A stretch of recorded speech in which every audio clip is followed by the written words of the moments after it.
আল্লাহ রাব্বুল আলামিন সুন্দর করে বুঝাচ্ছেন, দেখো পরকাল কেন হবে, এটা বুদ্ধি দিয়ে চিন্তা করো, জ্ঞান দিয়ে চিন্তা করো। সারা বছর ব্যবসা করার পর হিসাব নিকাশের একটা দিন আসে, আসে না? বলেন আসে কিনা? হিসাব নিকাশের একটা দিন আসে সারা বছর ব্যবসা করার পর, সারা বছর লেখাপড়া করার পর, তারপরে কি বলে পরীক্ষা দেওয়ার একটা দিন আসে, আসে না?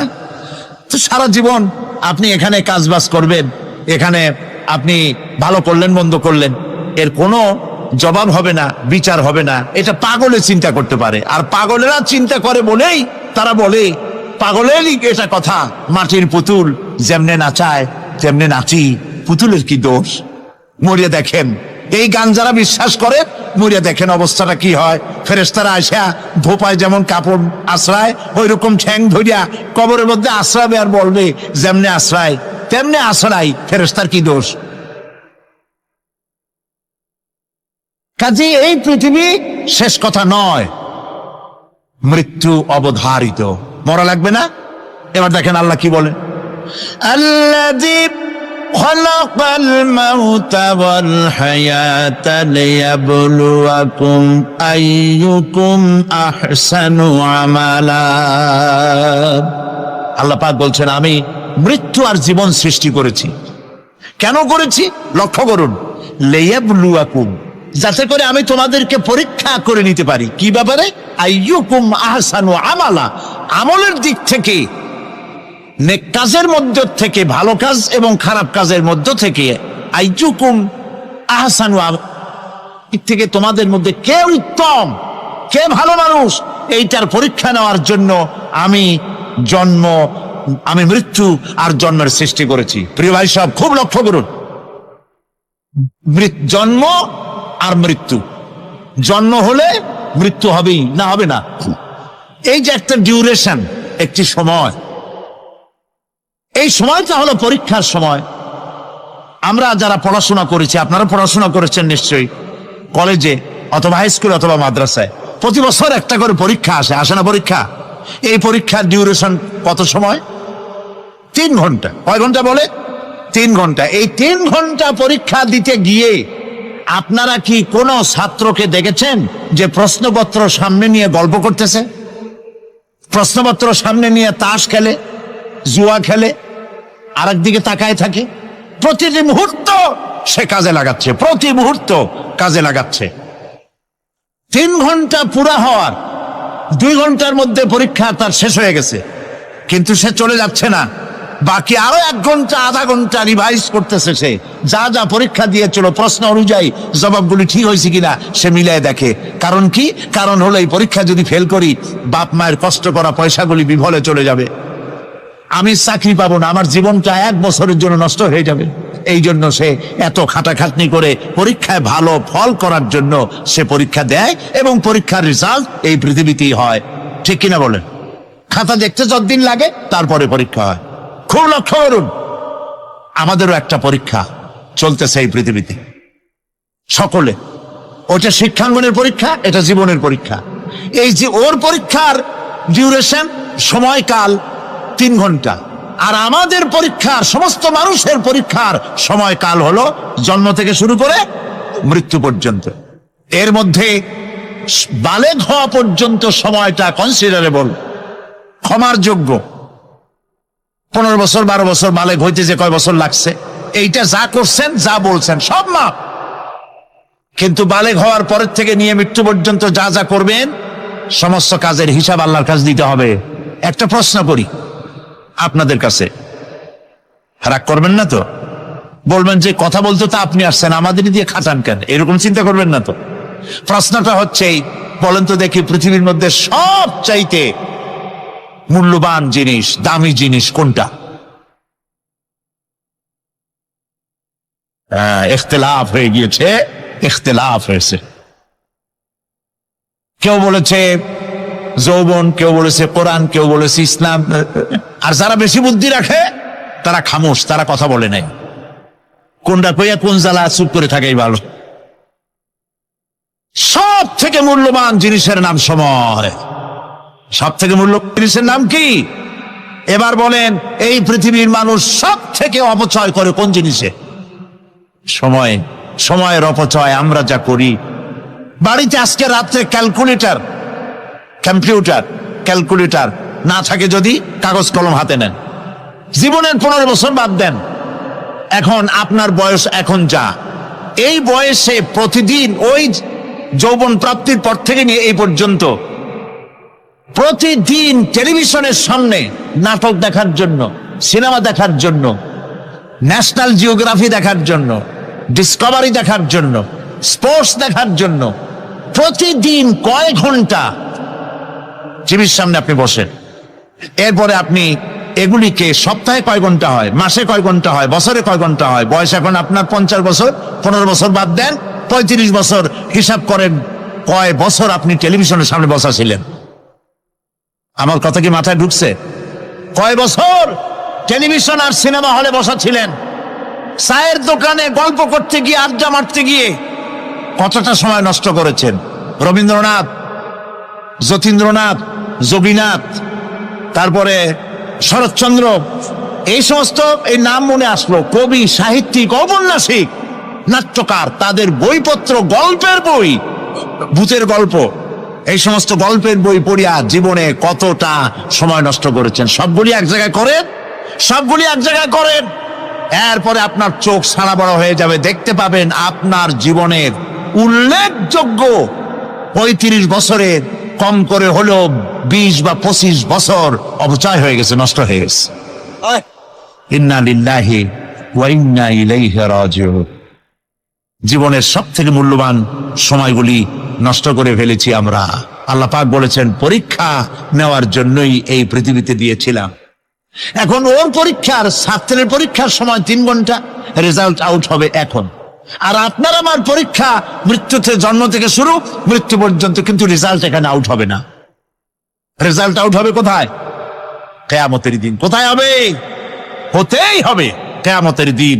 সেদিন এই পৃথিবীতে যারা ভালো কাজ করবে, ভালো কাজের জন্য আল্লাহ পুরস্কার দিবেন, আর মন্দ কাজ যারা করবে তাদের জন্য তিরস্কার তারা পাবেই। এই জন্য বিচার, কিয়ামত হওয়া, বিচার হওয়া, এটা বিবেকের দাবি, এটা জ্ঞানের দাবি। যারা বুদ্ধিজীবী দাবি করে, কপাল পোড়া, এরা এটা বোঝে না, এদের মাথার মধ্যে এটা ঢোকে না। ঠিক কিনা বলে? প্রিয় ভাই সব, কিয়ামত হবে এবং কিয়ামতে আল্লাহর দরবারে আমাদের সকলকে উঠতে হবে, এতে কোনো সন্দেহের অবকাশ নাই। এবার দেখেন, আল্লাহ পাক এবার যুক্তি দিয়ে বুঝাচ্ছেন। সুবহানাল্লাহ বলেন। তোমরা যারা বলো যে মরে যাব, পচে যাব, মাটির সাথে মিশে যাব, আবার জিন্দা হব কেমনে? আল্লাহ বলে, কেমনে জিন্দা হবা বুঝাই। সুবহানাল্লাহ বলেন। আল্লাহ রাব্বুল আলামিন বলেন, আল্লাহুল্লাযী আরসালার রিয়াহা ফাতুসিরু সাহাবা فسقناه إلى بلد ميت فأحيينا به الأرض بعد موتها كذلك النشور।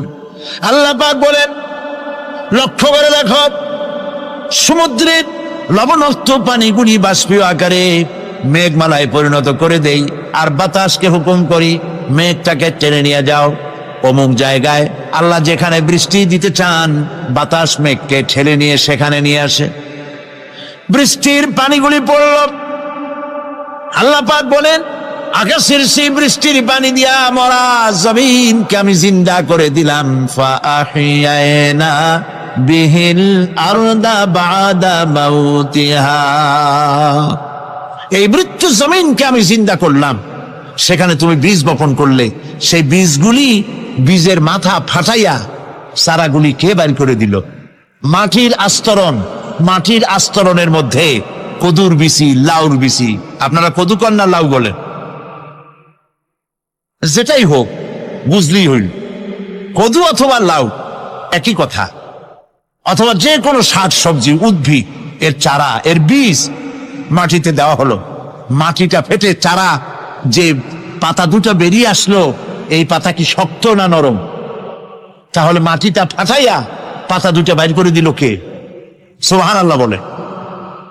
রব্বুল আলামিন দৃষ্টান্ত দিয়ে বুঝাচ্ছেন, আলাম ইয়াকুন নুতফাতাম মিন মানিয়্যিন ইউমনা সুম্মা কানা আলাকাতান ফাখালাকা ফাসাওয়া ফাজআলা মিনহু যাওজাইনি যাকারা ওয়াল উনসা। আল্লাহ পাক বলেন, মানুষকে নিকৃষ্টতম মাতৃগর্ভে নিক্ষিপ্ত এক ফোঁটা পানি ছিল না, আমি তার থেকে আকার আকৃতি দিয়ে সুগঠিত করে মানুষের আকার দান করেছি, আর মায়ের পেটের ভিতরে আমি নারী আর পুরুষ বানাইছি, কন্যা সন্তান এবং পুত্র সন্তান বানাইছি। সুবহানাল্লাহ। এখন মানুষে পাইছে আমরাও পারি। এই যে ক্লোনিং সিস্টেম একটা শুরু হয়েছে, শুনছেন আপনারা? কথা না কইলে বুঝি কি ক্লোনিং পদ্ধতি। এটি ক্লোনিং পদ্ধতি বিজ্ঞানীরা যারাই কাজটা করতেছে তারা বিশ্ব সভ্যতাকে বিনষ্ট করার একটি মারাত্মক কাজে তারা হাত দিয়েছে। ক্লোনিং পদ্ধতিতে যে যা কিছু তৈরি হয়, এর আগে ভেড়ার বাচ্চা হয়েছে, ছাগলের বাচ্চা বানাইছে, সেগুলি তার মায়ের মতোই হয়েছে অথবা পিতার মতো হয়েছে। পিতার ডিএনএ নিয়ে একটা পুরুষ জাতীয় জন্তুর ডিএনএ অথবা স্ত্রী জাতীয় একটি জন্তুর ডিএনএ নিয়ে তারপরে বিশেষ প্রক্রিয়ার মাধ্যমে সন্তান এই বাচ্চা উৎপাদনের ব্যবস্থা তারা শুরু করেছে পশু দিয়ে। এরপরে মানুষ এভাবে করা যায় কিনা সেই চিন্তা তারা করেছে। ইতিমধ্যে নাকি দুটো বাচ্চা হয়েছে, এটা সত্য না মিথ্যা এখনো যাচাই করা যায় নাই। কিন্তু পশুর থেকে যেগুলো হয়েছে সবগুলি রোগ নিয়ে আসছে পৃথিবীতে, গেল এক নম্বর কথা। দুই নম্বরে ডিএনএর মাধ্যমে যে মানব শিশু পয়দা হয় তার সবগুলি তার মায়ের অনুকরণে হয়, একেবারে অবিকল মায়ের চেহারা নিয়ে আসতেছে, অবিকল পিতার চেহারা নিয়ে আসতেছে। চিন্তা করুন, এই মেয়ে যখন বয়সপ্রাপ্তা হবে তখন তার পিতা কি করে বুঝবে তার বউ কোনটা আর মেয়ে কোনটা? উচিত হবে পৃথিবীর সমস্ত নেতৃবৃন্দ, বিশ্ব নেতৃবৃন্দের ঐক্যবদ্ধ হয়ে এই দুঃসাহসিক কাজকে বাধা দিয়ে বন্ধ করে দেওয়া উচিত। আল্লাহর সৃষ্টির সাথে পাল্লা দিতে গেলে ধ্বংস ছাড়া পথ থাকবে না। লক্ষ্য করেছেন? আপনি সাক্ষী দিলে আজ এক সাক্ষী দেবেন, কালকে বলবেন যে ওই সাক্ষী আমি দেইনি। আজকে সই করেছেন, কালকে বলবেন ওই সই আমি করি নাই। কিন্তু আল্লাহ রাব্বুল আলামিন আপনার ফিঙ্গারপ্রিন্ট, আপনার আঙ্গুলের ছাপ এমন করে দিয়েছেন, এই আঙ্গুল দিয়ে যদি কাগজের উপর একটা টিপ মারেন, টিপ সই করেন, আপনার বাবা কবর থেকে উঠে এসেও বলতে পারবে না যেটা আপনার না। আদম আলাইহিস সালাম থেকে নিয়ে আজ থেকে নিয়ে কিয়ামত পর্যন্ত যত মানুষ পৃথিবীতে এসেছে আর আসবে, কোন মানুষের আঙ্গুলের রেখার সঙ্গে আর একজন আঙ্গুলের রেখার মিল হবে না। এ হচ্ছে আমার আল্লাহর সৃষ্টি। সুবহানাল্লাহ। সুতরাং তিনি বলছেন, আমি মাতৃগর্ভের ভিতরে সন্তান তৈরি করি, সেই সন্তানকে কোনটা কন্যা সন্তান কোনটা পুত্র সন্তান আমি বানাই। এই কাজটা যিনি পারেন, এবার দেখেন সামনে কি বলতেছেন আল্লাহ। এই কাজটি যিনি করতেছেন, আলাইসা যালিকা বিকাদিরিন আলা আইয়ুহিয়াল মাউতা। এত বড় কাজ যিনি সম্পাদন করেছেন, এক ফোঁটা নাপাক পানি, এক ফোঁটা নিকৃষ্ট গান্দা পানি যা শরীর থেকে নির্গত হলে পরে গোসল ফরজ হয়ে যায়, এমন এক ফোঁটা পানি দিয়ে তোমার জন্মের উৎপত্তি করেছি, আকার দিলাম, হাত দিলাম, পাও দিলাম, চোখ দিলাম, সুন্দর করে বানালাম, তারপরে পৃথিবীতে পাঠালাম। এরপরে তুমি কি করে মনে করতে পারো যে সেই আল্লাহ তোমার মৃত্যুর পরে আবার চিন্তা করতে পারবে না? আলাইসা যালিক, আল্লাহ পাক কি তোমাকে মৃত্যুর পরে আলাইসা যালিকা বিকাদিরিন, আল্লাহ পাকের পক্ষে এটা কি সম্ভব নয় যে তোমার মৃত্যুর পরে আল্লাহ আবার চিন্তা করবেন? বলেন অবশ্যই পারবেন, বলেন অবশ্যই পারবেন। প্রিয় ভাই সব, আল্লাহ পাকের পরে বলছেন, ইয়া আইয়ুহান নাসু ইন কুনতুম ফি রাইবিন মিনাল বা'সি ফাইন্না খালাকনাকুম মিন তুরাব। হে মানব সকল, যদি সন্দেহ হয় যে আমি তোমাদের পরকাল সম্পর্কে, যদি পুনরুত্থান সম্পর্কে যদি তোমাদের সন্দেহ হয়, জানা থাকা উচিত আমি তোমাদেরকে মাটি দিয়ে সৃষ্টি করেছি, মাটির উপকরণ দিয়ে সৃষ্টি করেছি। এই মাটির সাথে মিশে যাবা, আবার উঠানো হবে। মাটিতে কবরের মধ্যে মুর্দা রাখার সময় কি বলি আমরা? মিনহা খালাকনাকুম ওয়া ফিহা নুঈদুকুম। পড়েন সবাই, মিনহা خلقناكم وفيها نعيدكم ومنها نخرجكم تارة أخرى। মাতৃগর্ভের ভিতরে মানুষকে আল্লাহ রাব্বুল আলামিন হাত পা চক্ষু কর্ণ নাসিকা দিয়ে সুন্দর করে মায়ের পেটের ভিতরে বানায়া এই পৃথিবীতে আল্লাহ পাক পাঠায় দেন। আর আল্লাহ পাক বলেন, সুম্মা নুখরিজুকুম তিফলা, বাচ্চার আকারে মায়ের পেট থেকে বের করে দিলাম। যে আল্লাহ রাব্বুল আলামিন এইভাবে করে তোমাদেরকে সৃষ্টি করেন। যালিকা বিআন্নাল্লাহা হুয়াল হক। জেনে রাখো, এসব কিছু এই জন্যই ঘটে যেহেতু আল্লাহ রাব্বুল আলামিন, আল্লাহ তাআলা মহাসত্য। তিনি যা বলেন তাও সত্য। তার কথার মধ্যে কোনো রকমের বৈপরীত্য নাই। ব্যারোমিটার যন্ত্র আছে, যে যন্ত্রের মাধ্যমে আবহাওয়া মাপা হয়। বৃষ্টি হবে কি হবে না, ঝড় হবে কি হবে না, জলোচ্ছ্বাস হবে কি হবে না, এগুলি ব্যারোমিটার যন্ত্র দিয়া, আবহাওয়া মাপা যন্ত্র দিয়ে তারা মাপে। কিন্তু আপনারা কি কখনো শুনেছেন যে রেডিও টেলিভিশনে বলা হয়েছে সন্দ্বীপ, কুতুবদিয়া, হাতিয়া, সেন্ট মার্টিন এবং বাঁশখালী, আর কি কোন দু একটার নাম, কক্সবাজার, পতেঙ্গা ইত্যাদির উপর দিয়ে 280 মাইল স্পিডে ঝোড়ো হাওয়া প্রবাহিত হবে। আগামীকাল 30 ফিট উঁচু হয়ে জলোচ্ছ্বাস হবে। এরকম কথা বলে কেউ? কি বলে? হইতে পারে, হইতে পারে, বজ্র সহ বৃষ্টিপাত হতে পারে।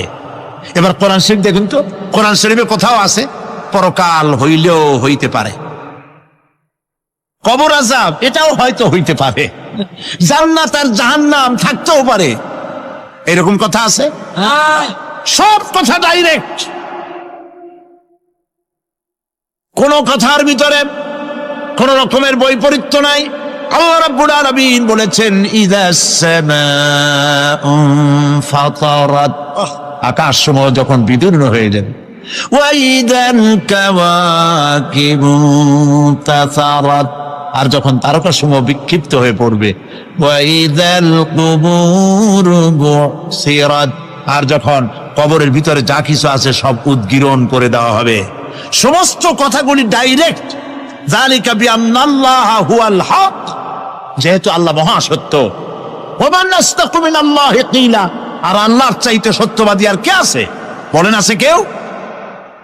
সে আল্লাহ রাব্বুল আলামিন বলেন, এত কিছু কাজ, এত সুন্দর ব্যবস্থাপনা করে যিনি করেন, ওয়া আন্নাহু ইউহিল মাউতা ওয়া আন্নাহু আলা কুল্লি শাইইন কাদির। সে আল্লাহ রাব্বুল আলামিন তোমাদেরকে তোমাদের মৃত্যুর পরে আবার জিন্দা করবেন, এতে সন্দেহ করার কোনো কারণ নাই। وَأَنَّ السَّاعَةَ آتِيَةٌ لَا رَيْبَ فِيهَا وَأَنَّ اللَّهَ يُبْعَثُ مَنْ فِي الْقُبُورِ। আল্লাহ পাক বলছেন, অবশ্যই কিয়ামত আসবে, তাকে কেউ বিন্দুমাত্র এতে কোনো সন্দেহ নাই। আর وَأَنَّ اللَّهَ يُبْعَثُ مَنْ فِي الْقُبُورِ, আর আল্লাহ পাক অবশ্যই কবরে যা কিছু আছে সব বের করে নিয়ে আসবেন। কান্নাহুম জারাদুম মুনতাশির, যেমন আপনারা দেখছেন কিনা, এই যে যখন বন্যা বলে, পানি টানি যখন ওঠে, বন্যা নাকি বলে, তুফান, বন্যা ইত্যাদি যখন হওয়ার সম্ভাবনা হয়, তখন মাটি থেকে, গ্রাম্য পরিবেশে দেখা যায় মাটি থেকে পোকামাকড় গুলি এভাবে উঠতে থাকে। দেখছেন না? আপনারা দেখছেন কিনা? পাখাওয়ালা পিঁপড়াগুলি এইভাবে সব উঠতে থাকে। কান্নাহুম জারাদুম মুনতাশির, এইভাবে করে পোকামাকড় পতঙ্গগুলি যেভাবে মাটি থেকে উদ্গত হতে থাকে, সমস্ত খবরগুলি থেকে মানুষগুলি এভাবে উদ্গত হয়ে যাবে। তবে হ্যাঁ, আপনারা একটা প্রশ্ন করতে পারেন যে কবর দিয়ে সব উঠবে, কিন্তু যে মানুষের বাঁকে খাইছে তার কি হবে? যে মানুষ আগুনে পুড়ে গেছে তার কি হবে? যে নদীর মধ্যে ডুবে গেছে তার কি হবে? যে কুমিরের পেটে চলে গেছে তার কি হবে? এরকম একটা প্রশ্ন আপনারা করতে পারেন। কবর কাকে বলে সেটা আমাদের জানতে হবে।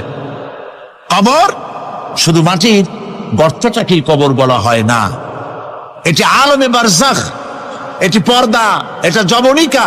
মৃত্যুর পরের জীবনটাই হলো আলমে আখিরাত পর্যন্ত যাইতে যে জীবনটা লাগে, যে একটি সময় আছে, এই সময়টার নামটাই হলো কবর।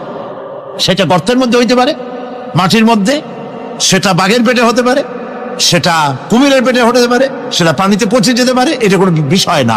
আল্লাহ পাক উঠাতে চাইবেন এবং সমস্ত কিছুকে কিয়ামতের দিন আল্লাহ রাব্বুল আলামিন তার দরবারে হাজির করবে। তাহলে আমরা বুঝতে পারলাম যে কিয়ামত যে হবে এই ব্যাপারে কোনো সন্দেহের অবকাশ না। এখন ওই কিয়ামতের দিন আল্লাহ রাব্বুল আলামিন আমাদের বিচার নেবেন, হিসাব করবেন। দুনিয়ায় যে পরীক্ষা দিয়েছিলাম, এই পরীক্ষায় যদি কেউ একবার ফেল করে, আর একবার পরীক্ষা দিয়ে পাশ করার সুযোগ আছে। আরো একবার যদি ফেল করে আবার পরীক্ষা দিয়ে পাশ করার সুযোগ আছে। 10 বার পরীক্ষা দিবেন, 10 বার ফেল করবেন। 100 বার পরীক্ষা দিবেন, 100 বার ফেল করবেন, তারপরেও আবার পরীক্ষা দেওয়ার সুযোগ আছে। কিন্তু কিয়ামতের ময়দানে যদি কোনো মানুষ তার জীবনের পরীক্ষায় যদি ফেল করে, দ্বিতীয়বার পরীক্ষা দিয়া পাশ করার আর কোনো সুযোগ নাই। এই পৃথিবীতে জজ কোর্টে কেউ হেরে গেল, হাইকোর্টে আপিল করার সুযোগ আছে। হাইকোর্টে যদি হেরে যায়, সুপ্রিম কোর্টে কেস করে জেতার সুযোগ আছে, আপিল করার সুযোগ আছে। সুপ্রিম কোর্টেও হেরে গেল, প্রেসিডেন্টের কাছে জীবন ভিক্ষা চাওয়া যাইতে পারে। কিন্তু কিয়ামতে আখিরাতে আদালতে ওই জায়গায় মানুষ যদি একবার তার জীবনের মামলায় হেরে যায়, দ্বিতীয়বার আপিল করার আর কোনো জায়গা নাই।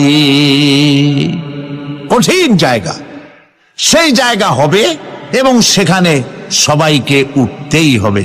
সুতরাং এই যে প্রশ্ন করা হয় যে প্রায় এই কিয়ামত কবে হবে, এটা বিশ্বাস করি না, হ্যান ত্যান ইত্যাদি, মরলে আবার জিন্দা করবে কে, এইসব প্রশ্নের কোনো দাম নাই।